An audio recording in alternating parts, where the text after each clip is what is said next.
Good afternoon, Hyliion fans. We have some more awesome news about Hyliion stock. They released an episode 2 on their Alpha 1 edition for the Hypertruck ERX. We're going to go over, first we're going to go over Thomas Healy's Twitter page, which is where I find a lot of the news out about the company. A lot of the times it'll be linked, like you see here, on the YouTube section that they have. And, obviously you can go on the investor relations and news and stuff like that. We're going to go over that, and then we're going to watch, what they've been doing with the FEV, and then we're going to go in and watch FEV's video, because they actually have autonomous driving, and it's kind of like pairing up well for Hyliion in the future. So it's kind of a little bit of a deep dive, but none of this is confirmed, but they're partnering with FEV, and FEV somehow, they do autonomous driving at the same time. So this bodes well for Hyliion. But without further ado, let's go ahead. That way I'm not wasting y'all's time. Make sure you like and subscribe. Got to throw that in there. Let's go ahead and watch this video real fast. If I can get it playing. There we go.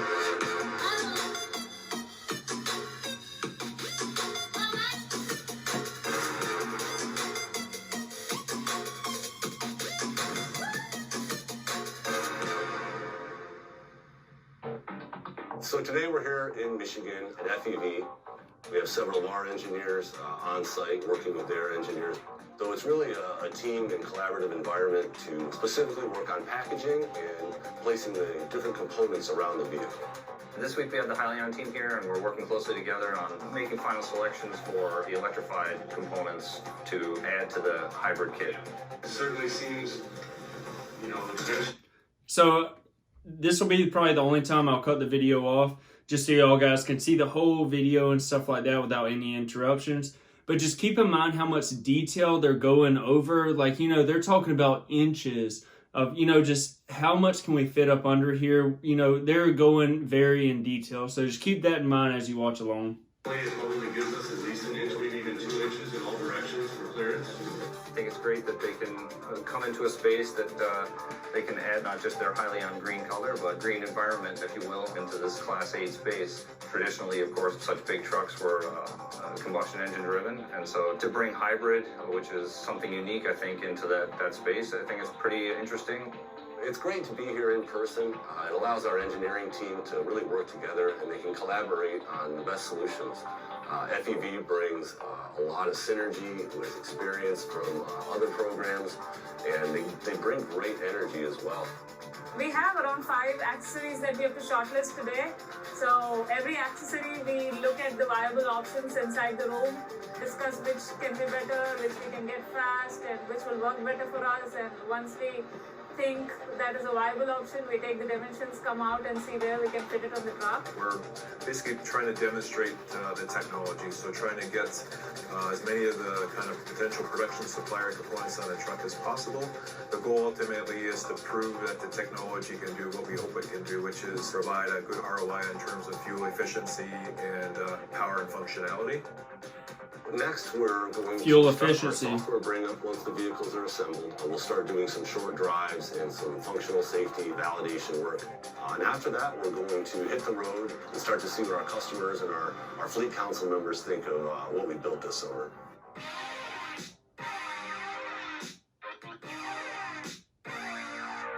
It really is looking at the powertrain in a brand new way.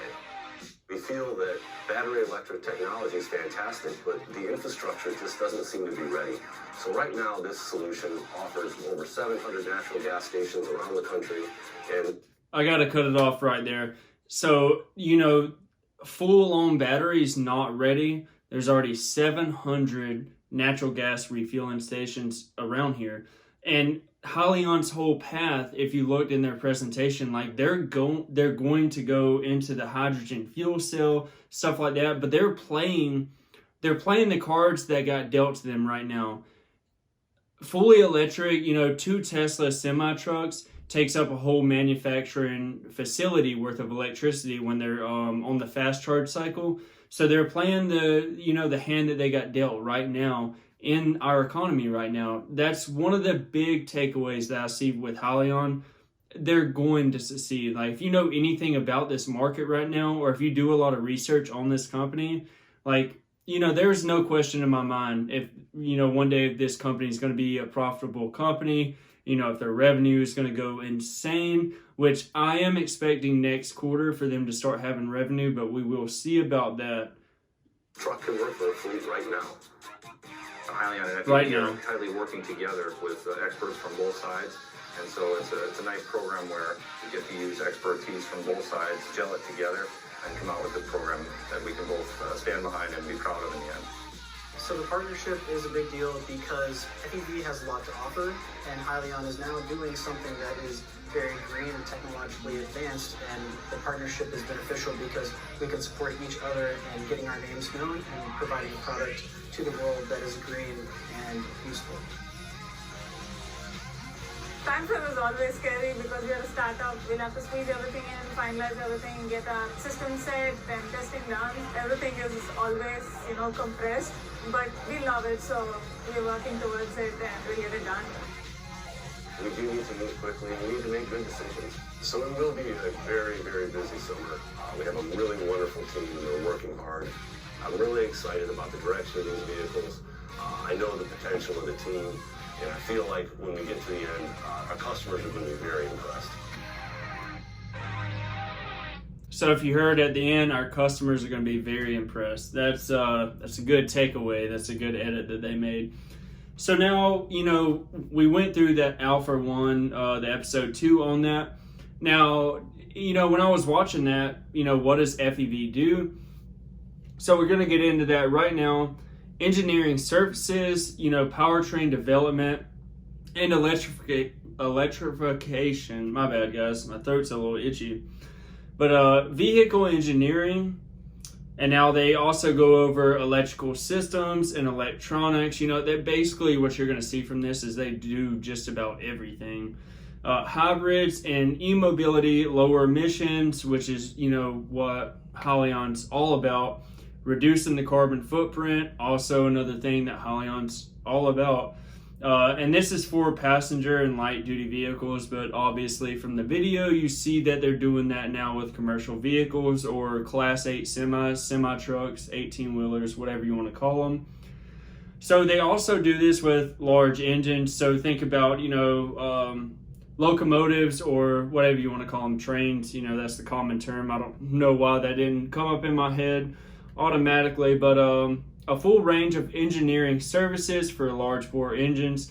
And if y'all didn't know, trains actually, they're basically the Hyliion system right now, but they still use, diesel, kind of like their hybrid, their hybrid system right now.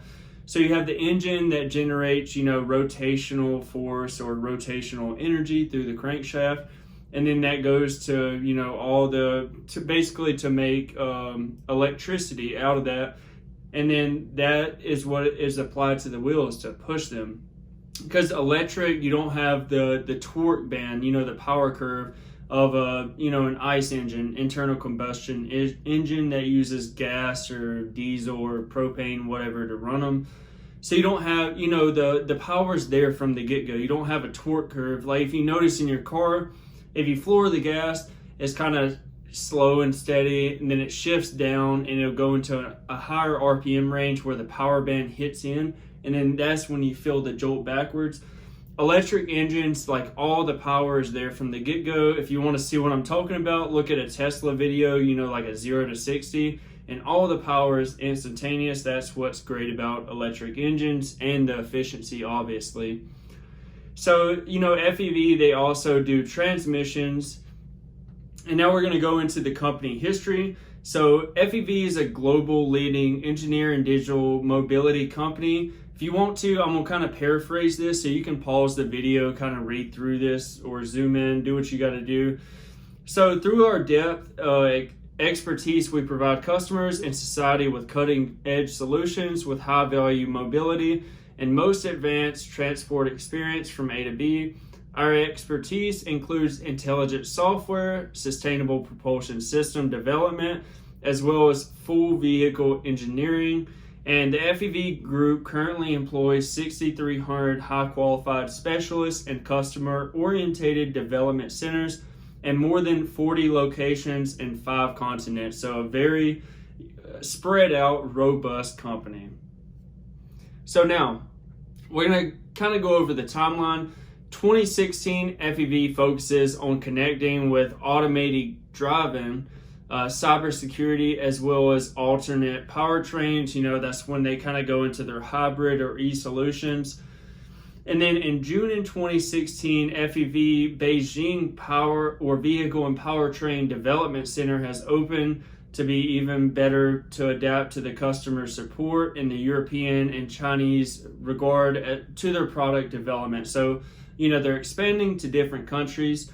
In October of 2016, FEV acquired a 51% stake in Michigan-based automating and testing produce maker Tridgetech, which serves as the industrial market with products and provides in-process manufacturing related testing capabilities, along with creating automated services for, you know, the plant processes. So there, you know, this is all in 2016. So there, you know, and as you'll see, this YouTube video that I have, it is, I want to say like 3 years ago. So just imagine like how much more developed they are now. I couldn't find anything that was posted in like 2019 or 2020 or anything more recent. But, you know, 3 years ago, you'll see what they already have. Just imagine what they have now. And if y'all do have a video of a more recent that I couldn't find anywhere, like please throw a link down in the comments below and I'll pin it. That way the top comment will be the most recent. So also, the world's, or FEV, they have the world's largest development and testing center for high voltage batteries.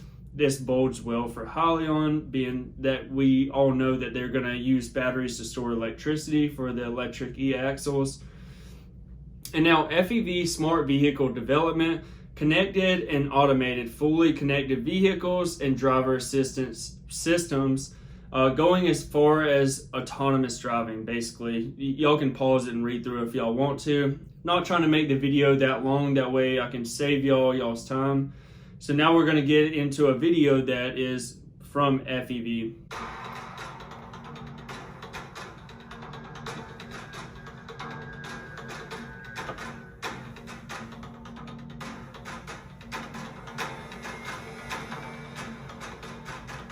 We have a very wide variety of vehicles and capabilities. We have a global program where we have 3 vehicles around the world. We're actually developing more. They all have the same capabilities, so we're able to test things at different locations. We can develop all over the world, plus add all these features and test all over the world. The sensors, the hardware, all the same, so it's a very nice cohesive program. 6 cameras for surround view and 1 camera for forward view for object detection. We use the GPS for waypoint navigation, like in open areas. So if it's not rich of features like trees or other buildings, so the LiDAR can detect those. We depend mainly in the GPS. If we are... So basically, you know, stuff that they haven't already mapped out, they use the LiDAR. That way it's a still of a, you know, a safe process. In GPS denied environment, we depend on the LiDAR to do a mapping for the environment and to navigate autonomously. We put in the tablets for 2 reasons. The first obvious reason is to control everything in the car, to control the autonomous driving and other ADAS functions. And the second reason is to display sensor data and camera data to customers or other persons that want to get to know the vehicle and as well to feel better while driving autonomous. And to make it all in all good experience to drive the car.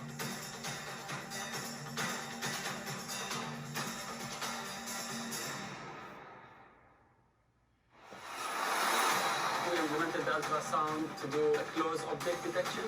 It has a range from 20 centimeters to 1.5 meters. So we can navigate through gates, we can do autonomous parking, and also we can do park assist. And if any of y'all have trucking experience, you know that trucking yards, you have a lot of gates that, you know, secure the trailers and all from, you know, being vandalized and stuff like that. So think all this technology, not only is it able to go on the road, eventually one day once it gets, super safe and it gets approved by the DOT, that's the Department of Transportation. This can also be used in truck yards. I forgot what they call them, but they're basically like dolly trucks, and they'll move, say this trailer just got loaded, now you can move it to the parking area, and then vice versa. You can load or put trailers that need to be loaded onto the loading docks. That way manufacturing plants can actually load product on them. That way they're ready to go out whenever the driver gets there in the morning to haul them to wherever they need to be. For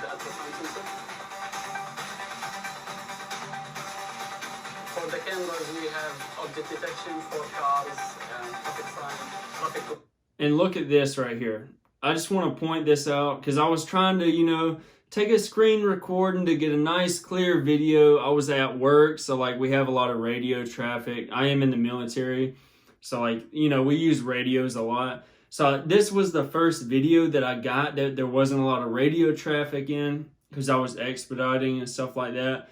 And then, an email popped through and I'm like, oh my gosh, let me know in the comments down below if you've been getting these emails all the time, being that like interest rates are super low right now. Whoever y'all have y'all's house loan through, they're always like, oh yeah, you get pre-approved, lower interest rate. Like they're trying to get business everywhere right now.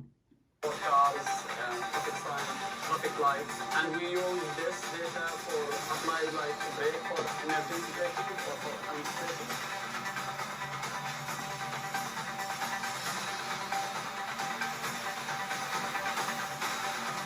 Developed from the ground up, so with FEV you get the whole package.